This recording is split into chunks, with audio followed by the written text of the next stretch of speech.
So, what inspired you to become a filmmaker, and how did your early experience shape your artistic voice? Yeah. Um, I've been making films for 20 years now. I was a literature student, actually. And at that time, it wasn't very common to make films in Brazil. Like, Brazil used to, when I started watching lots of films and became a cinephilus, like we say here, it wasn't very common. Brazil was making like 15 films a year, and it was just like with big budgets and like it was out of touch for me. So my first experience with filmmaking was through a friend. He's like 10 years older than me, and that was the beginning of digital cinema. And one day I went into a cinema room that I used to go a lot, and they were showing this film from this guy that I never heard about, and it was an independent film made like in our town, which is not like a very, it's a big town, but it's not like the main center. Now I live in Rio de Janeiro, which is like a center of attention in Brazil. I used to live in Belo Horizonte, which was a little more isolated from the world, I'd say, before the internet. And they were showing a film that was made in Belo Horizonte, which was something that I never saw before. And I watched this film and I said, "Whoa, I kind of like it. I like it." Then the guy was there, and I talked to him and I said, "Oh, I wish I could like help you somehow, or maybe just watch you filming next film you're making. Invite me to be there. I just want to see you working." And he invited me to be his assistant in a short film like next week. So I went there, and that was my first experience. And he gave me the camera. Then I began editing, but I was at that time I was a literature student at university, and so I began making films like that. And like after 1 year, I was just making films, and I quit the university, and I just wanted to make films. And but the first I made 2 or 3 short films at that time. They were shown in a couple of festivals around Brazil. That was truly the beginning of digital cinema. Most festivals didn't show digital films; they only showed films that were made with film, like 35 millimeters, whatever. And we were sort of marginals. We were and but then I was very interested in a Brazilian poet called Manuel de Barros, who he's already passed, but he was 90 years old at that time. And I had a teacher who was his friend, his friend. She was a literature teacher, and she was close to Manuel. She's a writer herself too. So I said to her, "Why don't we make a film with Manuel de Barros?" And then after 1 year, we got the support from the university, and I was still at the university at that time, but I was more into working with cinema. I had given up of being a translator or teacher or whatever I was gonna be. And then we got financial support to make this film, like not very big budget, but we had the support. We had to travel because he lived like 1,000 kilometers away from us, and we made this film, which was my first feature. In 2000, we shot in 2006 and released it in 2007. So that's what I consider like my first big experience with cinema. Though I had some experience like editing, and at that time I was already working at a television too, where I learned to edit. And then in 2008, we made another film with another writer from Portugal, also with the university money and a small budget from our town, the culture sector of we had financial from state financial to make a documentary. So we made those two, and they were shown in some festivals around Brazil. We got a prize here and there. And then I began. Then I made other short films and feature films. So I've made lots of films, like more than 15 shorts, I think, throughout these 20 years, and four features and some mid-length films like 50, 45 minutes, like this one I'm showing in Berlin next month. Like, so I've made more than 20 films, like as a director, and plus I work as an editor, mostly, sometimes photographer, but mostly editor. And I usually, my films are always made with small crews, really small crews. Like the last one, I made pretty much everything, like the technical parts, like photo editing and screenwrite and everything. But script, I mean, and sometimes I work in doubles or three people, but that's like really like lo-fi stuff, and that's the way I like working. I'm not really into like big industrial cinema sets and everything. I prefer, sometimes I edit like big films, but I prefer to keep my films like in a lo-fi style. You know, that's what I believe I really like to do. So how the funding system work in Brazil? So you as an independent filmmaker, like you guys get government funds, or you also get international funds as well? We've had many changes in Brazil for the last 10 years. Like when I started, it was the first Lula's government. He's the president right now, and he used to be president before for 8 years. Then Dilma Rousseff, who was his colleague, his following, but there was an impeachment for her in 2016 that ruined all the culture politics in Brazil. So the extreme right, they got in charge for pretty much 7 years, I think. And during those 7 years, there was no funding at all. We were like, everybody was depressed, and we didn't know what to do. I almost became a farmer back then. I moved to the countryside, and I said, I'm never going to make a film again. Then I had a son, and I said, oh, I have to pay bills, and I can't keep making films because we had no money for that. So those were really hard times. And now for the last couple of years, Lula's back to the presidents. So things are starting to get a little better, but not because the destruction that the extreme right made, like in the cultural scene, because we were declared like public enemies, like these filmmakers are all communists and they got to be expelled from the country. Like Bolsonaro said, we have to kill these people. That's the president we had like two years ago. So military guy, really stupid guy, and there was no, and there are still some people from his background that he put like in very important functions in the cultural scene that are there, and it's really hard to work with them. So, for example, I can't get funding to go to Berlin. I'll have to pay myself to go probably. I'm still trying some agency. No, the film agency is over. Like it's military took over it. But I'm trying with the embassy and trying on other ways to support the trip. But actually, it's still pretty hard times. Though Lula is trying to make things like pretty slow, but he's improving things a little. But it's not like in the past, like 20 years ago to from 2002. Because as I said, when I began, Brazil was making uh, 15 films a year.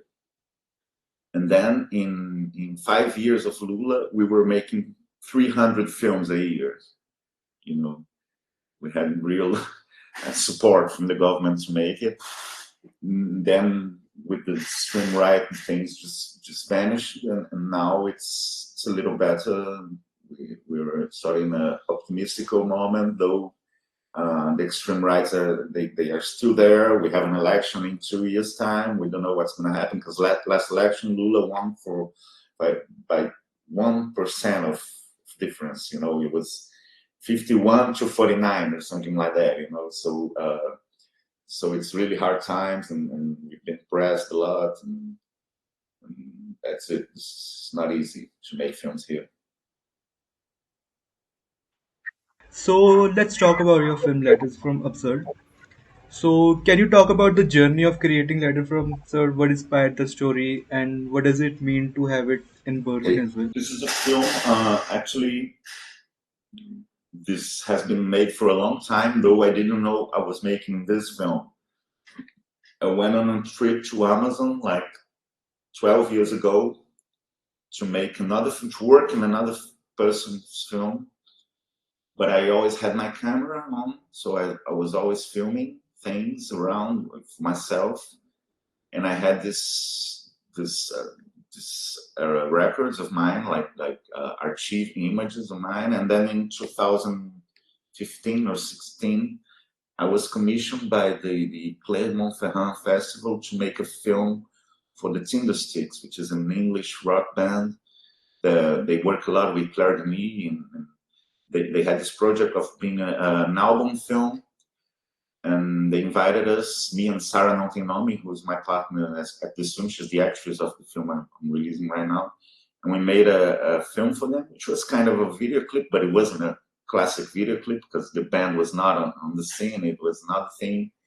They called it a film, an album film. So every filmmaker made a film for one song, and then in the end they put it all together, and it was really cool. I was at the release in France, then in Germany. Like the first time I went to Berlinale, for coincidence, they were releasing the, the record there. So I saw the film like in a crowd of 3,000 people with a big screen, like 40-meter screen, and it was. But then I had the sort of leftovers from this film, and I used them too because I was filming. I'm from Minas Gerais, which is a state that basically all the economy it's around mines, the iron mines, and used to be gold and diamond mines in the past. So the English have been there for like 300 years exploring the gold and the diamonds, and now the iron and the obios and everything underground. And I thought, oh, what's the connection between England, the Tindersticks, and Minas Gerais? That's the iron. So I was filming in mines, and I had this rough material of like hours and hours of material that I only used 5 minutes to make a film. So I put these images together with the ones I had made in Amazon, and then, but that was truly quick because it's a very simple film. Like in image terms, it's 44 minutes. I only got 7 sequences, 7 shots, and then I made the sound like during a whole year making the sound, but I wanted to have some text on it, and I wanted to talk about Brazilian colonization, but I wasn't sure. I tried to write some text, I tried to like research a lot, and then one day I found out some letters written by indigenous people here in the seventh century, no, the 17th century, about the colonization process, and with really violent relates like the things that happened at that time. And then I said, oh, that's it. And I got it researching on the internet. So I said that that's the text I want for this film. Then it was some more months to put them together into the film. And then so the film started in the 17th century with these letters. Then my part started in 2012 in Amazon, then 2015 in Minas Gerais, then last year with the sound, no, the previous year, 22, 23, I made the editing and the sound, especially the sound took me a lot of time to do. I made it all by myself. Like I had like 10 layers of sound, like And then my son, my 4-year-old son, he played. He's got a keyboard, a synthesizer. Then he played a little, and I put some samples of it.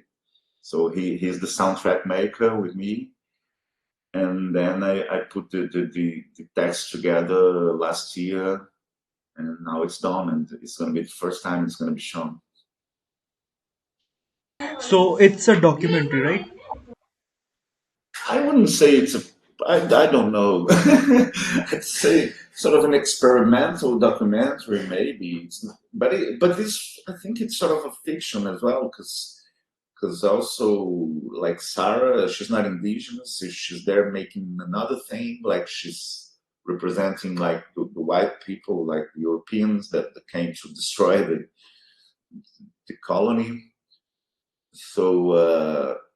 I wouldn't I don't care too much of putting this sort of what do you call it, like when you have a yeah logo.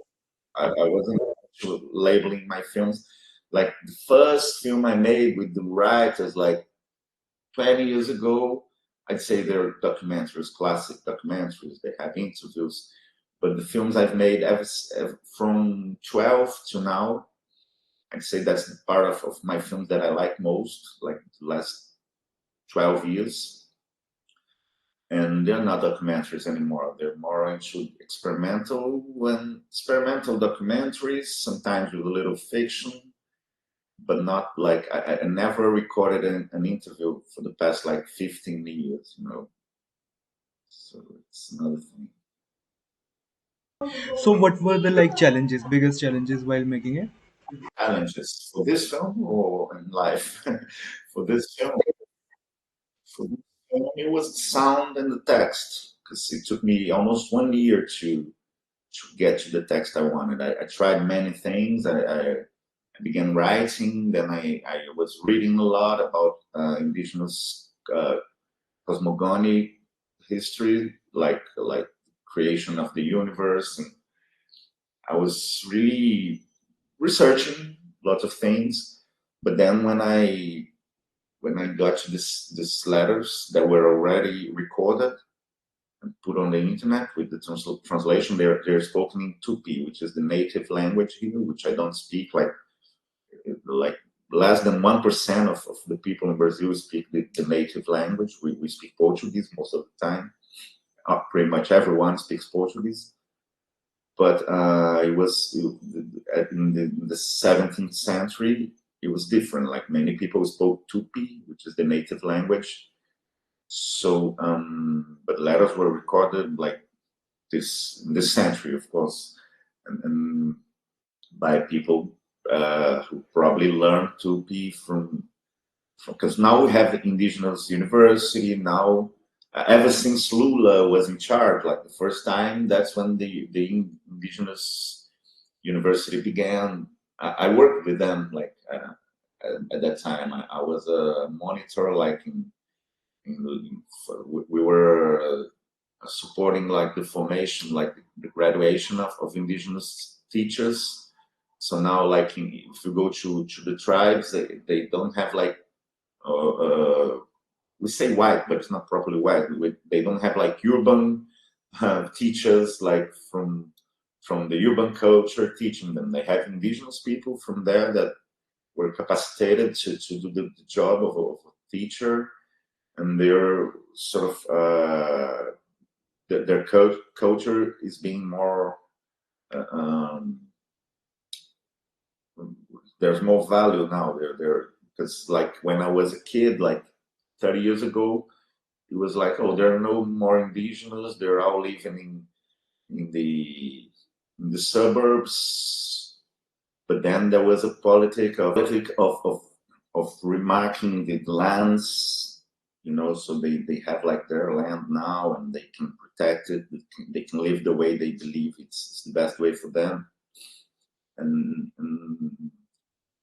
that's it. But things change a lot, and of course with the extreme right in charge, it was hard time for them too because uh, they always in fights with farmers and for the land and because it's a very tough time in Brazil. We have the Amazon is being destroyed like every day. They're burning forests, and the indigenous are sort of fighting for the life, but there's always conflict. It's always problematic situation. It's not easy for anyone. Does it help, like your film is going to Berlin, so does it help to get producer for your upcoming films or for your next film? I'll have to see. I don't know. It opens lots of doors for this film for sure. Because here in Brazil, we said that the filmmakers they don't have a career. The films have careers. Because it's not like you made one film and it's well succeed. That the next film is, of course, you're getting older and your resume is getting bigger and you have more chances of getting financial support. But the thing is, all the process here of support of financial support is very bureaucratical. So you have an idea for a film and you spend like 5 years till you get the money to do it. And most of my films they are made like in emergency situations. It's like I'm filming someone that I don't know if it's gonna be here for in 5 years. I don't know if I'm gonna want to make this film in 5 years. So it's all very bureaucratical. So I keep my films more in this sort of independent scene, and I work for films with more with bigger budgets, and they pay my rent, my bills, and that's it's really actually if it was 15, 20 years ago it would be a little easier. Now the times have changed a lot. Like there's a Brazilian film that is it's about the dictatorship, the military dictatorship, and it's like running for the Oscar and everything. But if you see the guy who made it, and the guy has become a left wing icon, but the guy is a banker, he's a billionaire, a banker, billionaire, a son of a banker, like a heritage of a bank, and so that's the contradictions, because oh, okay, like the kind of films we make, they have a pretty sort of a ghetto thing. It's not like really there are many people interested in independent films, but sometimes you can sell one of them for television. You can make some money out of it, but it's not like sure. But if it being in Berlin opens lots of doors. Like ever since the film was announced there in 1 week or so, I've received lots of emails and like queues search for me and people from all festivals in Brazil. Oh, I want to watch the film. Oh, maybe we can show it here. So it opens doors, of course. But like now, the, the Ministry of Culture we have right now, though we were in the Lula government, the ministry is not as good as the past one, the last Lula's government, who was Gilberto Gil, who is an icon of Brazilian music, and he was a very good minister, and the following minister was very good too. And now things are a bit slower. The budget is slower also because we're broken. Brazil is broke. We're out of money, so they they're not investing as much as they used to in culture, in cinema, anything, because there's no money. Like the Bolsonaro's crew, they really they, they took it out. We're in a very difficult situation economically. So the culture is always the first sector to be cut. Though it's like it used to be the third biggest industry, employed like almost 10 million people, but it's not uh, as valued as it should be, in my opinion. So are there any films and filmmakers that have shaped you as a filmmaker and then influenced you as a filmmaker? A list of films and filmmakers. Yeah, lots of them. Like, like one of my favorites is Werner Herzog. He's a and I love his films. Pedro Costa from Portugal, I love his films too. There are many important filmmakers in my formation, like even the classic ones, like I said, too classic, I think, but like Vertov and like as a film editor, like Vertov and Eisenstein are always an influence, and Godard, especially like his Ziga Vertov years, like in the 70s, that's pretty important for me as well. And here in Brazil, like very many friends of mine that influenced me. I'd say there are many people like Júlio Bressani, like Rogério Sganzerla, even the guys from Cinema Novo, which is a little back to the 60s, like Glauber and Glauber Rocha and Nelson Pereira dos Santos. There are many filmmakers that inspire me, and contemporary too. But when I'm making a film, I avoid watching other films in order to focus on what I'm doing without the influences, because sometimes you're watching a film and you like it very much, and you tend to try not copy, but you get influenced by it. And when I'm making a film, I especially when I'm editing, I avoid to watch too many films because just to to be clear to do what I think should be done in that film without so many influences. But I'd say, but when some of them, when I first saw a film by Herzog, when I first saw a film by Pedro Costa, I was very influenced, I think. But I'm not the kind of guy that watches the film like 10 times. I watch it once, twice, and it's okay for me. So my last question is, if somebody wants to become a filmmaker, like any advice would you like to give to them? Mm. Research a lot, watch many films, but try not to copy anyone. Believe in your ideas, take them to the last step, and you have to be insistent because you're gonna hear lots of no's before you get a yes. Lots of close the door before one opens. So that's it. You have to be persistent and really love what you do because it's not like we're doing it for the money. We do it for because we truly love making films and showing films and discussing and watching other people's films and getting to know the authors. And so I think lots of research and sort of be humble, like talk to people, listen to people, and don't think if you're 20 years old, don't think you're a genius, don't think you're the best in the world, because there's nothing new to be done. You just have to discover what you like to do, and of course things are always changing, and cinema is always going to be new because the world is always different. So if you remake a film from 100 years ago, it's another film because the world is totally changed. But don't think you're inventing, like they would say, inventing the wheel, because the wheel has been going around for many, many years. And